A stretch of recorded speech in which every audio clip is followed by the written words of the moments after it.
अस्सलाम वालेकुम। एडवोकेट मोहम्मद इमरान भट्टी। हमने एक सीरीज़ शुरू की हुई थी प्रीवियस क्वेश्चन पेपर जो हैं वो सॉल्व करने की।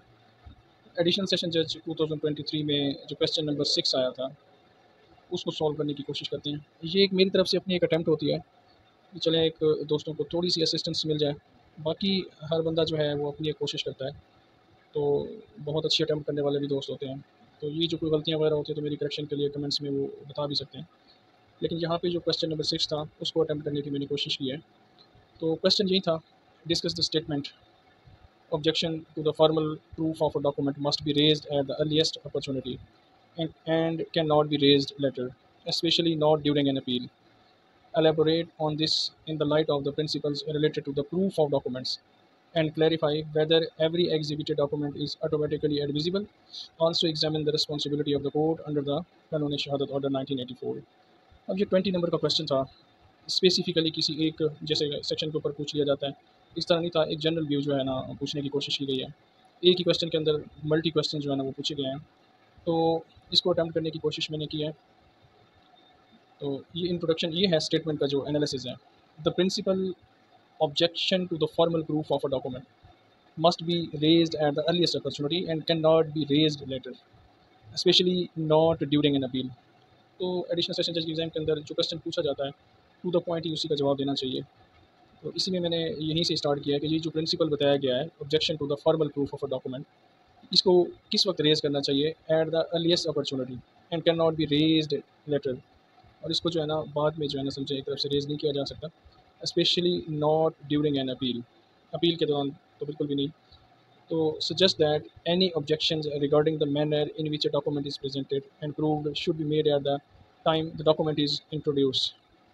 तो इसमें मेन जो चीज़ है कि जिस वक्त कोर्ट के अंदर डॉक्यूमेंट को इंट्रोड्यूस किया जाता है एज एविडेंस ट्रायल के दौरान, साफ ज़रा जब भी हम किसी भी सिविल लॉ के अंदर जब हम पेश करदा मुनसरा लगाते हैं, उसके अंदर हमारी एक जो लिस्ट होती है, लिस्ट ऑफ रिलायंस, उसके अंदर हमारे डॉक्यूमेंट्स लगे होते हैं, लिखे होते हैं। तो जब वो पेश करने लगते हैं ट्रायल के दौरान, तो मुखालिफ वकील साहब भी मौके पे खड़े होते हैं, पार्टीज़ भी खड़े होते हैं। तो जैसा भी वेरीफाई करवाते हैं कि दूसरी पार्टी का होना ज़रूरी है, वकील साहब का होना ज़रूरी है, कि अगर कोई ऑब्जेक्शन हो तो वो उसी वक्त ही रेज़ करते हैं डॉक्यूमेंट से रेलिवेंट। तो उसके पीछे लॉजिक यही होता है कि जब ट्रायल के दौरान हम डॉक्यूमेंट्स दे रहे हैं तो एट द अर्लीस्ट अपॉर्चुनिटी जो है ना उसके ऊपर जो भी एतराज़ है वो कर लेना चाहिए during the trial. If any party fails to do so they can not raise the issue for the first time on appeal. अब ये नहीं है कि ट्रायल पीरियड होने के बाद, केस डिसाइड होने के बाद, ड्यूरिंग द ट्रायल कोई भी एप्लीकेशन नहीं दी गई या कोई भी ऑरली कोर्ट को नहीं कहा गया कि ये जो एक डॉक्यूमेंट है इसके ऊपर कोई ऑब्जेक्शन रिकॉर्ड नहीं किया गया, तो लेटर एपलेट स्टेज के ऊपर जो है ना वो ऑब्जेक्शन रेज नहीं किया जा सकता। This is because the appellate court is not a fact-finding body and should not be burdened with issues that should have been addressed at the trial stage. इसकी रीज़न यही है कि जो एपलेट कोर्ट है वो कोई फैक्ट फाइंडिंग बॉडी नहीं है, वहाँ पे कोई एविडेंस तो रिकॉर्ड नहीं होती। जस्ट वो नीचे वाले फैसले के ऊपर सारी जो एविडेंस वगैरह हर चीज़ में डिस्कस होती हैं और इशू वाइज जो फाइंडिंग होती है एपलेट स्टेज के ऊपर। तो ये एक जो स्टेटमेंट दी गई है उसका ये मैंने एनालिसिस किया है। अब इसके ऊपर जो लीगल प्रिंसिपल्स हैं related to the proof of documents वो क्या हैं। एक चीज़ काफ़ी इंपॉर्टेंट है कि proof versus admissibility. Proof of document refers to the process by which a party establishes that a document is genuine and accurate. ये जो डॉक्यूमेंट्स का प्रूफ है ना ये रेफर करता है एक प्रोसेस को जिसमें पार्टी ने ये एस्टैब्लिश करना होता है कि ये जो डॉक्यूमेंट है ना ये जेन्युइन है और एक्यूरेट है। आगे जो एडमिसिबिलिटी की बात हो रही है वो refers to whether the document can be considered as evidence in the case. अब ये कोर्ट के ऊपर है कि वो उस डॉक्यूमेंट को क्या ये समझती है कि ये एडमिसिबल है एविडेंस के तौर पे। तो ये जो प्रूफ और एडमिसिबिलिटी का ये फ़र्क है। A document may be admitted as evidence, साहब से कोई भी डॉक्यूमेंट एविडेंस के तौर पे तो एडमिट कर सकती है court, only if it is proved, अगर ये प्रूव हो जाए कि according to the rules laid down in the Qanun Shahadat order 1984 this means the document must be relevant. क्या होता है कि डॉक्यूमेंट रेलिवेंट है तो कोर्ट उसको जो है ना एज ए एविडेंस एडमिट कर लेती है, ऑथेंटिक डॉक्यूमेंट है and not excluded by any specific provision. तो इस तरह का कोई डॉक्यूमेंट है तो कोर्ट जो है ना उसको एडमिट कर लेती है एविडेंस के तौर पर। अब एक टाइम लाइन्स ऑफ ऑब्जेक्शन क्या हो सकती है।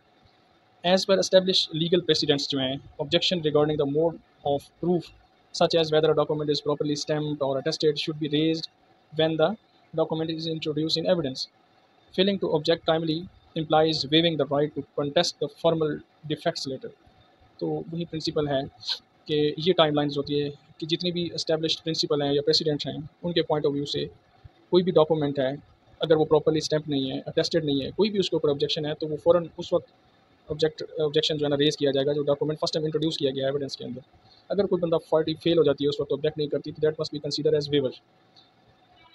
प्रिंसिपल ऑफ वेवर क्या होता है कि if a party fails to object to a document, formal proof at the time is presented, it is presumed that they have accepted the document as properly proved. They cannot later challenge its proof on the technical ground, especially not at the appellate stage. तो ये उसी principal of waiver की बात भी वही है कि first time अगर कोई बंदा जो है ना ऑब्जेक्शन रेज करता है तो ठीक है, अदरवाइज वो वेवर कंसीडर किया जाएगा और स्पेशली एपलेट स्टेज के ऊपर तो उसको चैलेंज ही नहीं किया जा सकता। अब एक और क्वेश्चन उसमें था कि क्या एग्जिबिटेड डॉक्यूमेंट्स एंड एडमिजिबिलिटी, कि merely exhibiting a document during the trial does not automatically क्या करता है, मेक इट एडमिजिबल। ये नहीं है कि आपने कोई डॉक्यूमेंट एग्जिबिट करवा दिया तो वो बिल्कुल हरफ आखिर हो गया और ऑटोमेटिकली उसको क्या किया जाएगा, यही समझा जाएगा कि ये जो है ना एडमिजिबल है। The court must ensure the document complies with the provisions of the कानूनी शहादत order 1984 regarding it's execution, attestation and other requirements. तो ये कोर्ट जो है ना, कोर्ट मस्ट इंश्योर कि डॉक्यूमेंट जो है ना, अब एग्जिबिट करवा दिया वकील साहब ने एविडेंस के अंदर, ज़रूरी नहीं है कि वो जो है ना एडमिसिबिलिटी में पहुँच जाए। इसको कोर्ट ने देखना है कि वो जो डॉक्यूमेंट एग्जिबिट करवाया गया है वो complies with the provision of the Qanun शहादत है भी सही, कि क्या उसकी एग्जीक्यूशन प्रूव्ड है, अटेस्टेड डॉक्यूमेंट है और कोई अदर रिक्वायरमेंट्स हैं, तो वो उनका जो एक गेज है, जो मीडियम है, वो कानूनी शहादत के ही जो प्रिंसिपल हैं उनको ही फॉलो करना होता है। अब कोर्ट्स की रिस्पॉन्सिबिलिटी क्या है क्यूएसओ के अंदर? The court must ensure that documents are proved in the manner prescribed for primary and secondary evidence. Court ने सबसे पहले इस चीज़ को देखना है, इस चीज़ को इंश्योर करना है कि ये जो डॉक्यूमेंट्स हैं are proved in the manner prescribed for primary and secondary evidence. तो हमारा जो चैप्टर है जिसमें प्राइमरी एविडेंस क्या होती है, उसमें जो आप डॉक्यूमेंट्स हैं उसको एज इट जो है ना डॉक्यूमेंट्स के अंदर, डॉक्यूमेंट्री एविडेंस के अंदर या कोर्ट के इंस्पेक्शन के लिए जो है ना वो दे सकते हैं as a primary evidence. Secondary evidence के अंदर उसकी कोई भी कॉपी है, वो आर्टिकल 76 के अंदर उसकी कई ऐसी रीजंस बताई गई हैं कि जब आप प्राइमरी एविडेंस नहीं दे सकते तो 76 के अंदर आप वो मल्टी क्लॉजेस दी गई हैं कि आपको पहले ये प्रूव करना होगा कि डॉक्यूमेंट्स क्या हो गया, किस तरह लूज़ कर गया, वॉल्यूमेट्रिक है, डिस्ट्रॉय हो चुका है, एडमिशन है, अदर पार्टी के पोजेशन के अंदर है, वो 76 के अंदर काफ़ी सारी चीज़ें बताई गई हैं। तो कोर्ट मस्ट पहले तो इंश्योर करना चाहिए कि डॉक्यूमेंट जो है ना प्रूव्ड है मैनर जो कि प्राइमरी और सेकेंडरी एविडेंस के तौर पर। दूसरी बात है कि कोर्ट की ये रिस्पॉन्सिबिलिटी है कि वो एडमिसिबिलिटी ऑफ एविडेंस चेक करें। The court has to ascertain that the evidence presented including documents is relevant and admissible under the rules. अब कोर्ट ने इस चीज़ को असर्टेन करना है कि ये जो एविडेंस पार्टी की तरफ से पेश की गई है, कोई उसमें डॉक्यूमेंट्स भी शामिल हैं, ये रेलिवेंट हैं और एडमिसिबल हैं कानूनी शहादत के मुताबिक। तीसरी जो रिस्पॉन्सिबिलिटी है कोर्ट की वो ये है कि proof of execution of document required by law to be attested. When a document required attestation, the court must ensure that at least one attesting witness is called to prove its execution. तो 79 है गलबन article, तो उसके अंदर जो वो document है उसकी execution का जो प्रोसेस बताया गया है। तो कोर्ट ने इस तरह से भी किसी डॉक्यूमेंट को इस स्टेज के ऊपर देखना कि डॉक्यूमेंट एडमिसिबल है, ये चेक करना है कि क्या उसकी एग्जीक्यूशन को भी प्रूव किया गया है या नहीं। अब पब्लिक डॉक्यूमेंट है तो court must distinguish between public and private document and ensure that certified copies of document are properly admitted.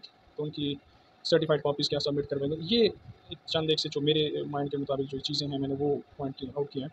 इससे बेहतर अटैम्प्ट आप लोग भी जो है इसमें पॉइंट और ऐड कर सकते हैं। तो इसको कंक्लूड करते हुए, to conclude the responsibility to object to the formal proof of document lies with the parties. साफ ज़रा इस कंक्लूजन के अंदर मैंने ये लिखा है कि जो responsibility to object to the formal proof of document lies with the parties की तरफ है, and this must be done at the earliest opportunity. और इसको अर्लीस्ट अपॉर्चुनिटी के ऊपर ही वो करना होता है। अगर इसमें कोई बंदा ये ऑब्जेक्शन रेज करने में फेल हो गया, टाइमली रिस्पॉन्स करने में, तो इसका मतलब है कि party loses the right to challenge the documents जो फॉर्मल प्रूफ है in the appellate court. It is crucial to remember that simply exhibiting a document does not make it admissible. अब उस टोटल क्वेश्चन को conclude करते हुए लिखा कि इसका मतलब ये नहीं है कि कोई डॉक्यूमेंट एग्जिबिट करवा दिया गया है तो हरगिज़ जो क्या है एडमिसिबल हो गया है। कोर्ट ने इंश्योर करना है कि documents meets the standard set out in the QSO for its to be consider proper evidence. तो ये जो है ना वो अटैम्प्ट है। तो आप इसको जो है ना लाइक करें, चैनल को है जो सब्सक्राइब करें और इस वीडियो को शेयर भी कर सकते हैं। और बाकी कोई सजेशन वगैरह हैं तो वो कमेंट्स बॉक्स में जो है ना आप लिख सकते हैं। थैंक यू वेरी मच, जज़ाकल्लाह।